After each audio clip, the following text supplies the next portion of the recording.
Ce que j'apprends au départ dans le cheminement du yoga, c'est l'étape numéro 1 qui est régie par les règles de la matière, de la densité terrestre, dans ses formes. Ça veut dire, je vais apprendre des pratiques physiques, des enchaînements posturaux qui vont prendre un certain temps. Je vais respecter certains horaires, je vais me nourrir d'une manière particulière. Je vais apprendre tout ça par le biais d'une forme humaine qui va me transmettre cette manière de faire par qui il est. Parce que dans sa référence matière, je m'y réfère comme étant quelque chose qui pour moi est valable, palpable, suffisamment dense pour que je puisse et décide d'apprendre. Mais ça, c'est la règle 1, c'est-à-dire pouvoir, grâce à ça, passer à la suite. Cette suite, elle va de plus en plus devenir subtile. En fait, elle va devenir de moins en moins dense, de moins en moins régie par les règles de la matière et devenir de plus en plus régie par l'énergie, le subtil, le divin, ce qui est plus élevé, ce qui en fait va nous intuitionner de l'intérieur d'au-dessus. Parce qu'au départ, on va mettre 2 niveaux comme ça, on veut passer de l'ombre à la lumière, on veut passer du dense au subtil, à l'élevé. Ça veut dire qu'il faut transmuter cette densité. Il faut transmuter cette ombre pour la raffiner et purifier à devenir lumière.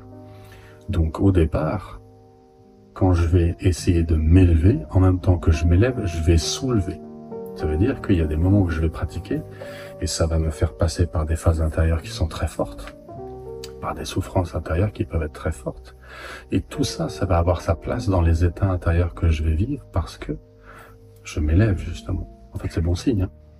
Parce que je m'élève, je soulève. Et ce que je soulève, eh ben, est bon pour moi d'être vu, accepté, guéri, de manière à avancer, parce que c'est en pacifiant ces ombres et en les transmutant, que de conséquences naturelles, je vais me retrouver plus libre et pouvoir m'élever en étant plus libre et passer aux étapes d'après. Donc l'étape 1, elle va dire suivre ce qui est valable dans ses formes et règles matières pour m'amener à l'étape numéro 2. Donc quand j'apprends au départ, forcément, c'est le corps qui parle. C'est lui qui va apprendre les mouvements, c'est lui qui va les retenir, c'est lui qui va devoir les pratiquer, qui va sentir que ça tire. C'est la tête qui va essayer de retenir l'enchaînement, qui va essayer de se souvenir de la manière de faire. Mais au fur et à mesure, tout ça, c'est uniquement, cette matière est uniquement utilisée pour développer un ressenti et des perceptions intérieures qui déjà ne vont pas avoir la même densité. De manière à ce que quand je pratique, ça ne se soit plus une posture, mais vraiment une transformation, un mouvement d'énergie, quelque chose qui va m'amener à sentir qu'il y a plus que cette matière qui est en train de prendre de la place. Parce que, au fur et à mesure que je bouge à travers de la matière, je veux inverser la densité matière qui pour moi est la base au départ qui prend toute la place, à en prendre de moins en moins pour que les étapes plus subtiles en prennent de plus en plus. Et en fait, quand je vais pratiquer au fur et à mesure, je devrais sentir que ce qui au départ était dense et difficile pour moi de sentir et de percevoir, au contraire devient de plus en plus simple à ressentir parce que je me dirige vers quelque chose qui est de plus en plus efficace, de plus en plus opérationnel, de plus en plus ressenti intérieurement quand je le fais et dans mon quotidien. Et du coup, je vois et je ressens la différence de ce que ça fait dans ma vie au fil des jours, semaines, mois et années. Et déjà, j'ai commencé à entamer une transformation en allant vers l'avant de la règle matière à ce qui est après. Donc déjà, je vois et je ressens la différence parce que j'ai commencé à entamer véritablement un processus de là où j'en étais, qui était potentiellement, c'est pas le cas pour tout le monde, c'est pas valable pour tout le temps, mais de là où j'en étais comme étant une densité de matière uniquement dans le cheminement du yoga, à une transformation intérieure que je ressens, que je vois et valide dans mon quotidien, au travers du fait d'y passer du temps. Donc il y a déjà des étapes qui sont en train de se créer pour passer à des niveaux intérieurs. Et c'est très important en fait. C'est simplement que il faut pas garder en tête, il n'y a pas besoin de garder à l'intérieur cette croyance que ce que je mets en place aujourd'hui, par ces pratiques-là, par le temps que ça prend, par les horaires que je fais, ce sera valable toute ma vie. Parce que ça n'a pas à l'être en fait. Ça n'a pas à être. Ce que je fais maintenant sera valable tout le temps. Sinon, il n'y a pas d'évolution. L'évolution, elle n'est pas de rester avec la même chose. L'évolution, elle est de faire ce qui vient de nécessaire pour moi pour continuer. Ça veut dire que quand je vais passer des étapes intérieures, quand je vais raffiner ce qui au départ était plus dense, ben je vais m'apercevoir qu'en fait il y a des choses qui sont plus valables, qu'il y en a qui l'étaient jusqu'alors, qui m'ont permis déjà d'arriver là où j'en suis, mais qu'elles ne sont plus valables pour aller plus loin. Alors il faut que je les laisse. Et à l'inverse, il y en a d'autres qui vont prendre de plus en plus de place comme étant valables parce qu'elles se sont révélées au fur et à mesure intérieurement comme étant ce dont on avait besoin maintenant pour aller plus loin. Donc on les prend. Donc quand on passe ces étapes-là, il y a forcément un tri qui va se faire entre ce que j'ai mis en place qui était efficace jusqu'à aujourd'hui et ce qui vient ensuite pour pouvoir continuer. Et en fait, quand je vais continuer ce cheminement-là, la guidance, elle devrait pas venir d'en dessous, elle devrait venir d'au-dessus. Ça veut dire, au départ, il y a des choses qui vont m'amener intérieurement à ressentir que c'est bon pour moi de me décoller de la matière, de la densité. Sauf que plus ça va, plus je m'éveille et plus je m'élève. Donc, c'est du dessus que ça me guide. Et plus je m'élève, plus le dessus me guide. Et donc, c'est du dessus et de l'intérieur que je reçois ces guidances-là. Donc, au fur et à mesure que je me détache des formes et des règles de la matière, je me détache aussi de la manière d'apprendre et d'être intuitionné par la matière. Donc, ça n'a plus sa place et ce n'est plus nécessaire que de suivre la manière dont les choses me sont amenées dans la matière. C'est-à-dire, il n'y a plus une personne physiquement qui va m'apprendre les nouvelles techniques. C'est l'intériorité et le dessus qui va m'intuitionner de l'intérieur, parce que j'aurai raffiné ce qui me permet d'arriver ici. Ce n'est plus au travers du fait de pratiquer beaucoup dans une densité physique, parce que j'aurai raffiné cette matière de manière à pouvoir arriver à l'essentiel directement, intérieurement, énergétiquement, sans avoir besoin de pratiquer autant de temps à des horaires particuliers. Et c'est ça qui est important.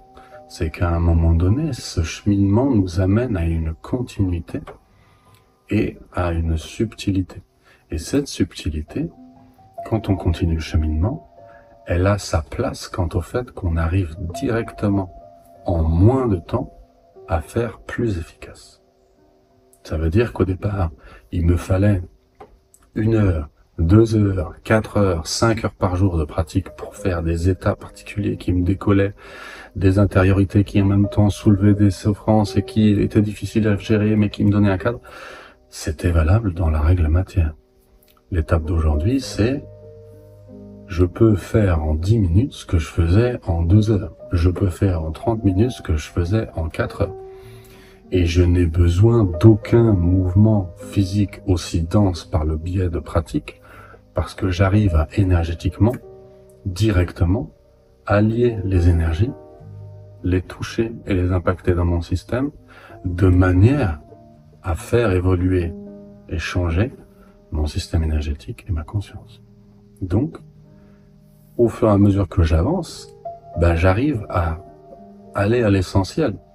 Donc à prendre moins de temps, à être plus efficace, plus profond, à ne faire les choses qu'en fonction de la capacité que j'ai, de là où j'en suis et de comment je suis intuitionné, et pas en fonction de la règle qui est établie, qui dit « je n'ai pas l'estomac vide, donc je ne peux pas faire ça, il faut que j'attende un certain temps pour l'horaire idéal, c'est... » Ça, c'est la règle matière.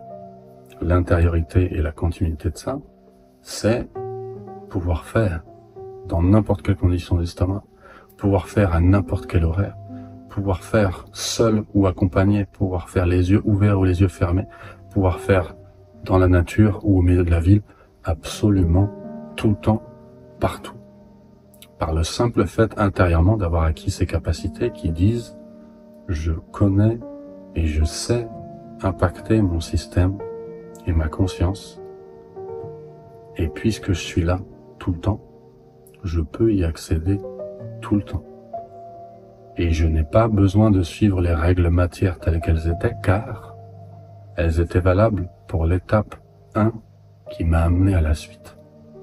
Mais la suite des règles matières, c'est le potentiel énergétique. Et ce potentiel énergétique et intérieur, puisqu'il est guidé du dessus, eh ben, il va nous soulever et nous élever vers le haut, et donc il va nous subtiliser. Et en nous subtilisant, il va répondre à d'autres types de règles qui vont être, eh ben, du coup, beaucoup plus subtiles et beaucoup plus fluides et beaucoup plus libres.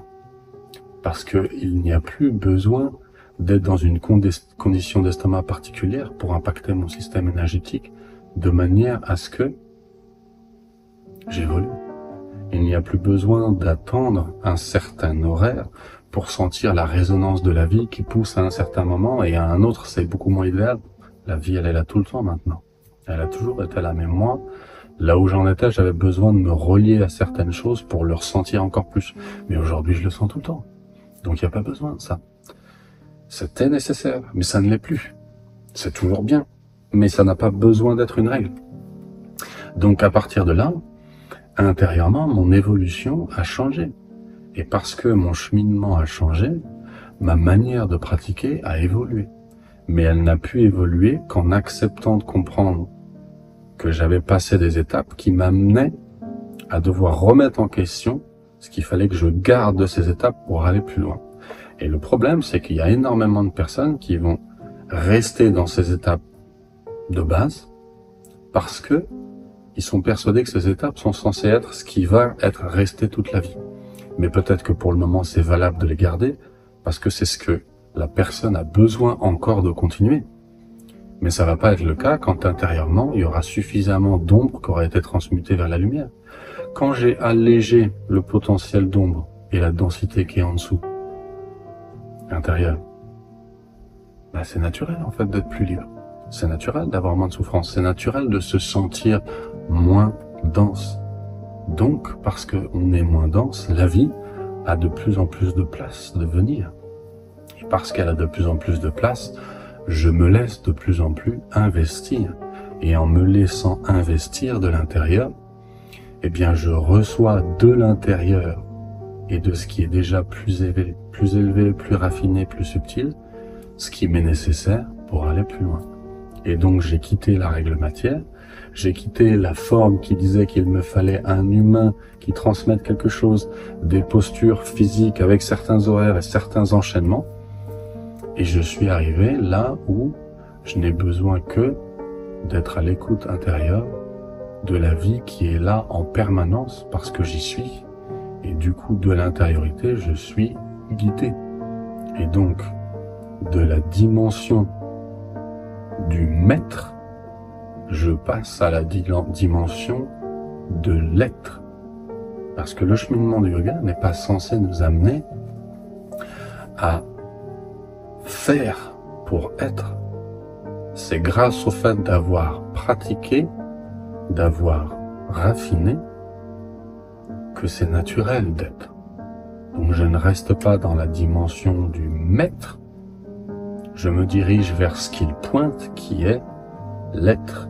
Et cet être, c'est tout. La vie, elle est. Donc avec quelqu'un seul, les yeux ouverts ou fermés, partout où que je sois, la vie m'habite et vit. Donc à partir du moment où ça devient réel, je commence à être. Et donc je commence véritablement à vivre une vie qui du coup va avoir les règles de la densité s'évanouir.